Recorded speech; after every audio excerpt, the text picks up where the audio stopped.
Hi, I'm Kristin Molyneaux. Welcome to the Transforming Hearts podcast, brought to you by the Institute for Ministry Formation. We believe that transforming the church starts with transforming hearts. Join us as we explore ministry through the lens of relationship and accompaniment. Together, let's journey towards growth, healing, and transformation.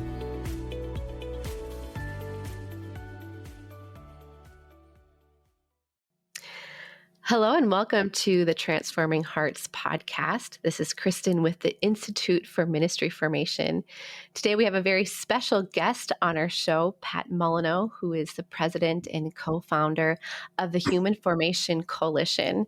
So Pat is a dear friend of our institute, and we're going to talk today a little bit about accompaniment in the context of teams and leadership. And so, Pat, maybe you can share a little bit about yourself and a little bit about the Human Formation Coalition to start us off. Yes, so my name is Patrick Molyneaux. I am 60 years old, married to my lovely wife, Andrea, and we have a 21-year-old daughter, live here in Pittsburgh. My day job is a company called Molyneaux Home. We have approximately roughly 100 full-time equivalents. We do various forms of home improvement, mostly flooring throughout Western Pennsylvania, Pittsburgh primarily. And it's interesting. I'm just thinking about this as you're introducing this as one of the outreach opportunities for IMF. It's funny because actually Human Formation Coalition was actually, I think, birthed in that infamous chair in Father Boniface's office where all the spiritual directees sit. Yes. Yeah, so in 2017, I started seeing Father Boniface monthly, been pretty consistent since then. And that's really where this whole concept of human formation, the Human Formation Coalition was really birthed. And so going back about, 12 or 13 years ago, I was part of an organization in Pittsburgh. I was the co-founder of our Legatus chapter. Legatus stands for, in Latin, it means ambassador. So it's for business leaders, business owners, and the mission is to learn and live their Catholic faith. And our chaplain at the time was a wonderful diocesan priest, and at the time they were starting a leadership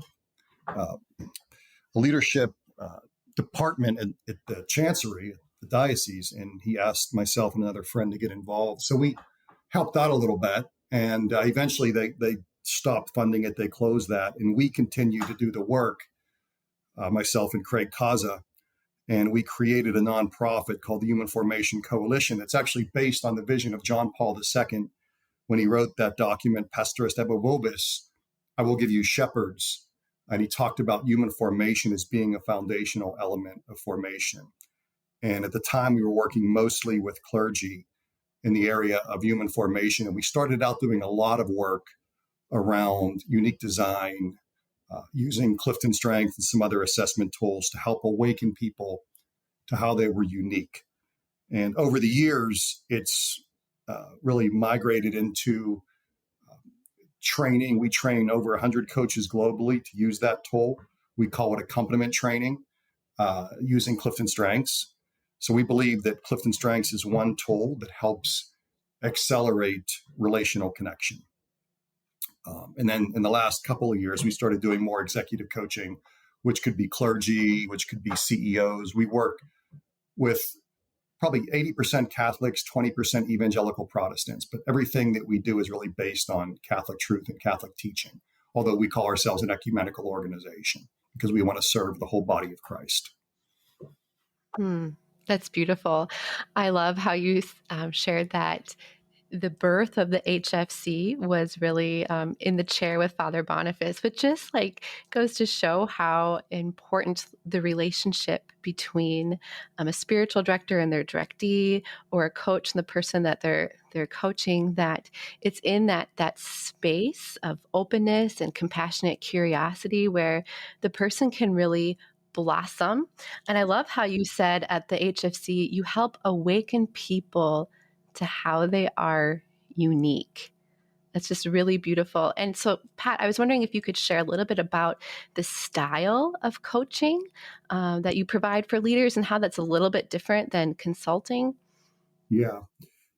Yeah. So we started in this work really just doing a lot of, in this Human Formation Coalition and our work through the coalition, mostly doing a lot of coaching around unique design.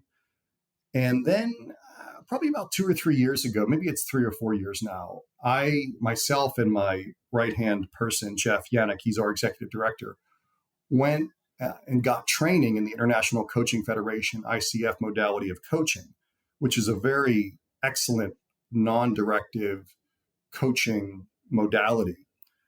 And what I learned through this is that there are various forms of accompaniment. So there's mentoring, which is a little more directive. There's consulting, which is highly directive.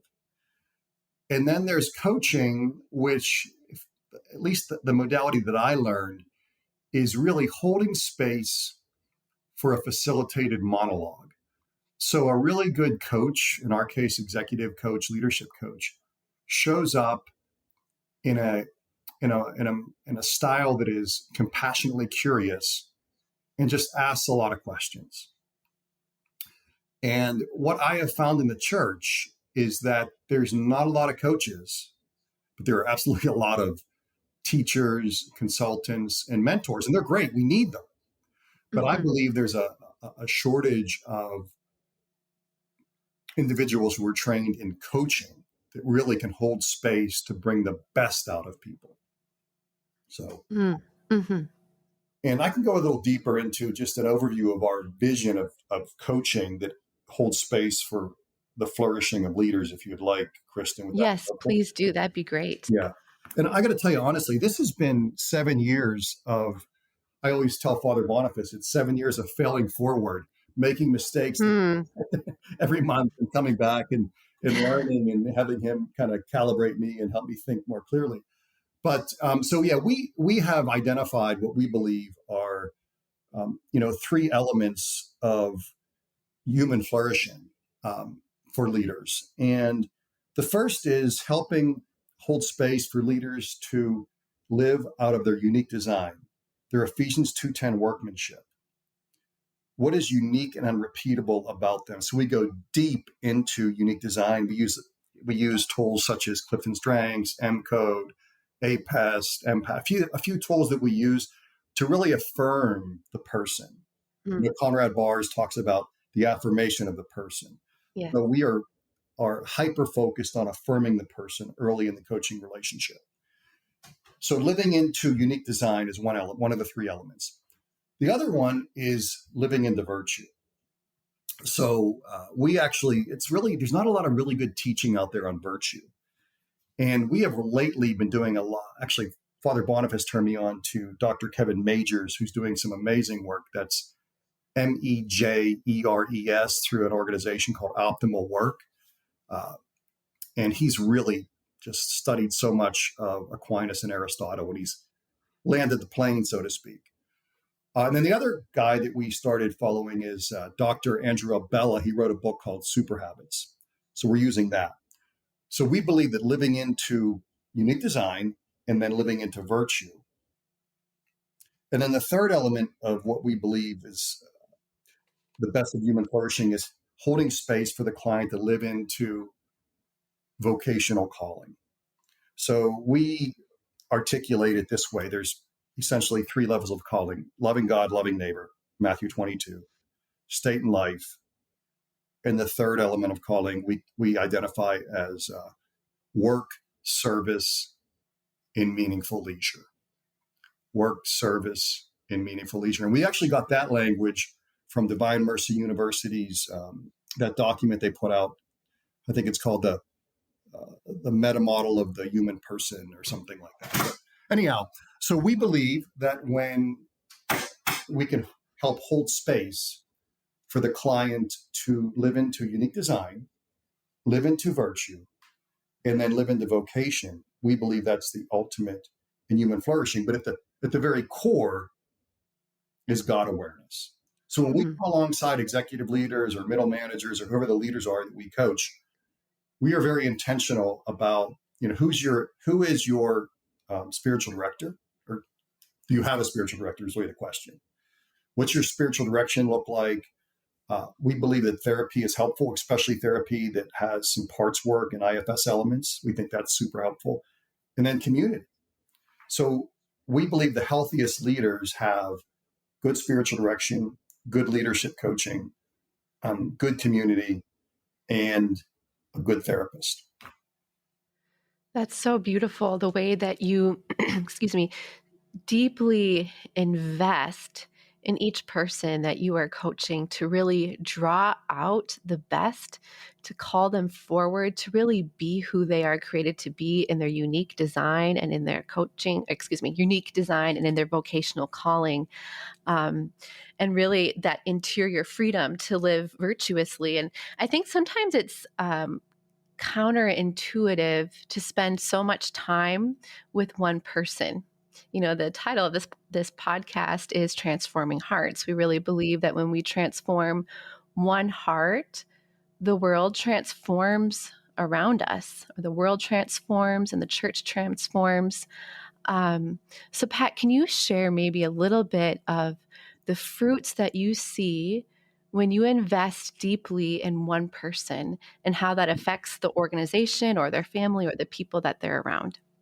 Yeah, I gotta tell you a funny story. It's not funny, but I have to laugh when I think about it. So, um, probably 12 or 13 years ago, I was running a men's conference here, and Curtis Martin came into town, and he was at our men's conference, and then he was at a Legatus meeting. He was at like 3 or 4 different gatherings. So, so Mike Aquilina, if anybody knows him, he's a famous author. Lives in Pittsburgh. He and I decided to be Curtis's chauffeur for the week, and it was like a master's degree in theology. People, I'm sure the listeners may know that Curtis was the founder of Focus. Hmm. And one thing Curtis said to me is he said, look, there's a book I read before I started Focus that was really a game changer for me. And he said, I recommend you read it. And the book is titled The Master Plan of Evangelism by Dr. Robert Coleman. And I came to learn that it's a staple in the evangelical world, but very few Catholics have ever read it. So, and what Coleman does is he really unpacks how Jesus behaved in terms of accompaniment, in terms of relationship. And it was really a game changer for me, like it was for Curtis, because Jesus poured into 12 people almost full time. No internet, no books, just loving them and pouring into them. And I read that book probably 12 or 13 years ago, 3 or 4 times. I had to unlearn a lot of the programmatic type of learning I had as a Catholic. And I think about this all the time. And, Jesus had the model, but we keep trying to reinvent it. Why Yes, is we do. like, why can't we just look at what he did and imitate how he moved? I know. It's true. When he invested in just a few people, he changed the world. And I think that we like this idea of mass numbers, mass production, um, a quick and easy solution. But Pope Francis really calls us to put some skin in the game by relationally investing in people. This is the way of Jesus. He became man.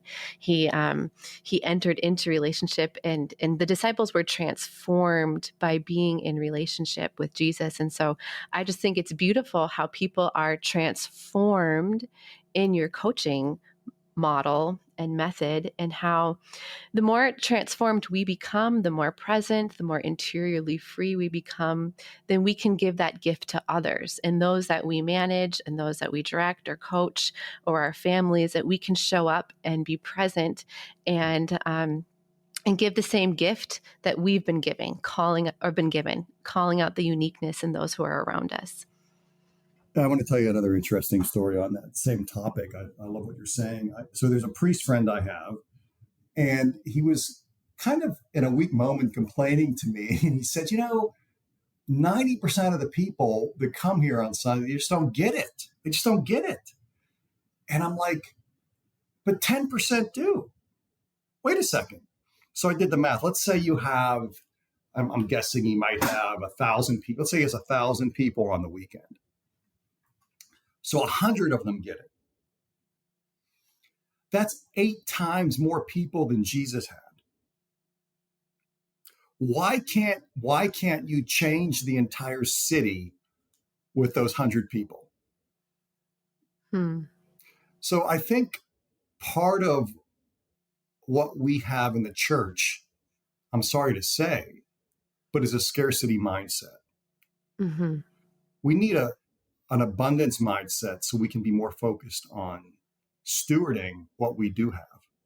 I mean, Yes. you say that. I mean, we train 100 coaches a year, and then we pour into coaches, and there's been amazing fruitfulness. But honestly, I mean, if I didn't have somebody I went to every month for spiritual direction, there wouldn't nearly be the fruitfulness in this lay apostolate that we have now. Right. Because the more that you grow in your person, the more that you grow as a coach. And so Pope Francis talks about that. He says, we learn to accompany by being accompanied. And so for those people who have invested in us deeply, who have called us forward, called us to life, like we need that ongoing work and ongoing accompaniment in our own lives before we can give that gift to others. Yeah. If Jesus poured so deeply and took so much time with those 12, why do we think we can deviate from that methodology? Yeah, and Pat, I'm wondering too, maybe in your experience as a leadership coach, what are some of the obstacles that leaders face in investing deeply in maybe their circle of concern? So for me personally, I've worked in the pastoral offices and dioceses and in the parish as well. And I think that we get so concerned over like the flock. We have 500 registered families here, and we have to like minister to everyone. I know for me personally, like the Lord just kept giving me a few women time and time again, just to keep investing in, and then they invested in others. But I was just curious where you see the obstacles are in investing in a few instead of the mass. Yeah. I think that in all organizational contexts, there's a mindset, a mindset, a transactional mindset, not a relational mindset. So I'm trained as a CPA and I have an MBA. So I was conditioned, sadly, to see people as journal entries on a spreadsheet or cells on a spreadsheet. So I've had to unlearn that and relearn. And I think that really the most important thing is to move from the transactional mindset into the relational mindset. So it's interesting. I had a conversation yesterday or a couple of days ago with a friend of mine who's was an executive, and he's now starting his own. Basically, it's a consulting practice, and he's going to do strategy and culture work with organizations. And I said to him, look, I mean, why until there's relationship at the executive level and of the leadership team, that organization, culture and strategy won't stick.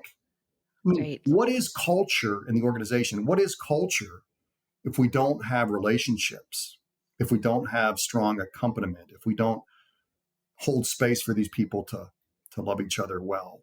So I think this transactional mindset's an issue. So one thing and this is even my own life, I mean, when I work with leaders and accompany leaders, and I'm sure anybody on this listening to this has worked in organizations, especially church organizations for that matter, that where there's a lot of, let's call it disorder at the top, or dysfunction, or emotional dysregulation with the leadership. So what I think is so important is deep accompaniment of the senior leadership team around the parts of themselves that are sabotaging themselves in the organization. Mm-hmm. So you and I have actually had this conversation, Kristin, around James. It was James 4:1 where he wrote, um, what is the source of the wars among you?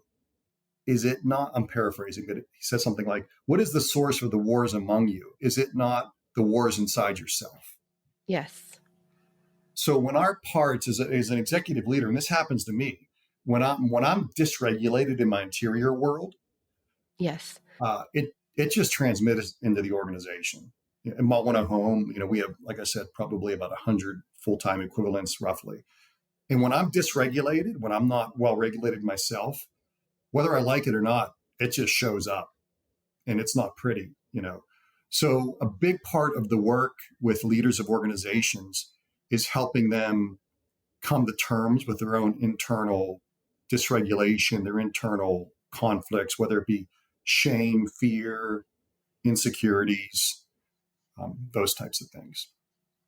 Yes, that's just like a really great point to bring up is that self-awareness of our interior world that's actually affecting the exterior world of others and of those that we manage. So the more dysregulated we become, then they become dysregulated, and it can just kind of Mm. chaos can ensue. But again, just like bringing back to the point that we keep driving home in this podcast, why it's so important to just take time to personally invest in one person, and when you can enter into their interior world and what's happening inside, where the triggers are, where the areas of dysregulation are, and the more that they can become self-aware, the more that they can grow and move through that, and then transform the culture around them.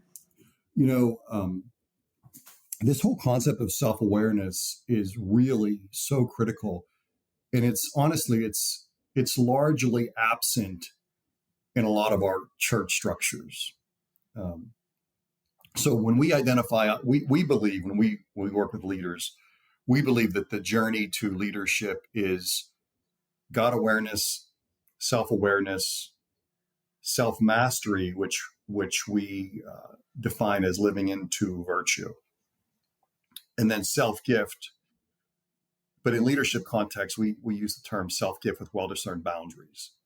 So I mean, Mm. in an organization, there's obviously boundaries. You got to pay the bills. You got to serve your customers. So again, God awareness, self awareness, self mastery, and then self gift with well discerned boundaries. And when I look at a lot of the issues and lack of effectiveness of various church organizations, parishes, chanceries, whatever, it's really, I mean, some of these people are really God aware, but it's really a self awareness piece that Yes. sabotages the entire organization. And, it's interesting because we also do business coaching, where it's more consulting. And Thomas Aquinas talks about the virtue of orderliness. How many church structures lack orderliness in terms of their process, their goals, their vision, projects, etc. But we won't do any business coaching unless we've coached the executive team deeply. Yes. Hmm. And I believe, and I'm going to be bold when I say this, but I believe a lot of our church structures actually undermine. They're so disordered. They lack orderliness. The cultures are sometimes toxic that they actually um, really malform their constituents. And this happens in religious orders too. You know, Hmm. um, so I think that honestly, I think in the church, the greatest, in my opinion, and this is where I'm spending the fourth quarter of my life, is really just pouring into leaders because we have a serious leadership deficit in the church. And I think that the work you're doing around the accompaniment and is really groundbreaking. I was actually sharing with Father Bon. I had the privilege actually of seeing. I told you I saw the great work you did at the parish in Ohio. Hmm. Your accompaniment workshop. I got to listen to half of the audio, and I saw all your PowerPoints. What's it called? What do you call that again? The accompaniment retreat or accompaniment? What's the name? The official name you give that program? Yeah, the Art of Accompaniment workshop and retreat is what we called it Yeah. in Brecksville. Yeah. Yeah.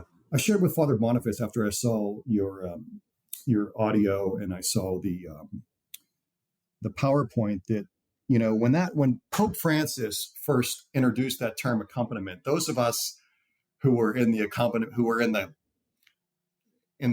space already were like, we were doing backflips. We're like, somebody's actually writing about this. Mm-hmm. But I will tell you that I have never seen anything as comprehensive that really unpacks what accompaniment is until I saw your PowerPoint for the parish in Ohio, Father Ryan's parish, and listen to the audio. So I mean, it is the best I've seen anywhere for really casting vision around what accompaniment could and should look like. Yeah, thank you, Pat. I mean, I think we share a similar heart around the heart space, right? And Mhm. the transformational conversations and the relationships that heal. Relationships are messy, which is why accompaniment is a tall order in the church. It's just much easier to give someone a resource or to have a transactional conversation, read this pamphlet, listen to this talk, and resources are important. But engaging the heart is messy, and it can be long, right? I mean, Yeah. there's nothing quick about growing in our relationship with the Lord. And so the work that you're doing at the Human Formation Coalition, the way that you dive into the interior, the way that you invest in people so profoundly and beautifully is really, I think will have, you'll see beautiful long-term effects and fruits of that work. Well, God willing, that's the plan. Yeah, yeah. And truthfully, too, when we can move our organizational structures into relational and transformative places, when we feel safe and we build trust, and we do that through building self awareness, through curiosity, and then becomes aware of those around us, like that's where not just individuals flourish, but the whole organization flourishes to be all that the organization that all that God wants the organization to be. So just this human flourishing um, can occur when we invest deeply in each other. Yeah. I think that what I see again and again in a lot of organizations, these could be, we work in marketplace organizations and we work in church based organizations. What I see again and again is so often we put people in service to process Yes. as opposed to putting process in service to people. And that's why I said we won't even do any business coaching unless we first go deep, deep, deep with the executive leader and maybe one or two of his or her right hand leaders. Yes. Well, Pat, we just have a minute or two left of our time together. Is there anything else you would like to share with our guests before we part ways today? I really can't think of anything. I just really want to encourage the listeners to be dialed in to the prophetic teaching and messaging that's coming out of the IMF. I feel like I've watched the IMF form over the years. It's only maybe 5 or 6 years old, if that, roughly. Mm-hmm. Mm-hmm. Yeah. And I just feel like you all have a prophetic uh, calling in the church, and my prayer is that bishops will bring you in to start at the chancery levels, because I think that everything rises, as John Maxwell, the famous leadership author, says, everything rises and falls in the quality of leadership. So my prayer is that more bishops will create a culture of accompaniment with inside their curias, their chanceries. If that makes sense. Yes, and that's our prayer too, to really build a culture of accompaniment in the church, and to really do this work alongside of you, Pat, is a great joy. I know we have distinct roles, but like complementary roles, and for the ways that you have accompanied the IMF, we're so grateful for you as well. So, Pat, is there a website for Human Formation Coalition that our listeners can find if they want to see your work? Human Formation Coalition.org, humanformationcoalition.org. And there's information there on some of our training, information on our leadership coaching for executives or leaders, uh, middle management, whatever. And then there's a tab also for the business coaching that we do, but we only do the business coaching and we've gone deep with the executive leadership team. So Excellent. Well, we'll have that website available in the show notes for great. our listeners to view. So, well, Pat, thank you so much for sharing with us today. And thank you especially for sharing from your heart. God bless you. Thank you. Have a great day.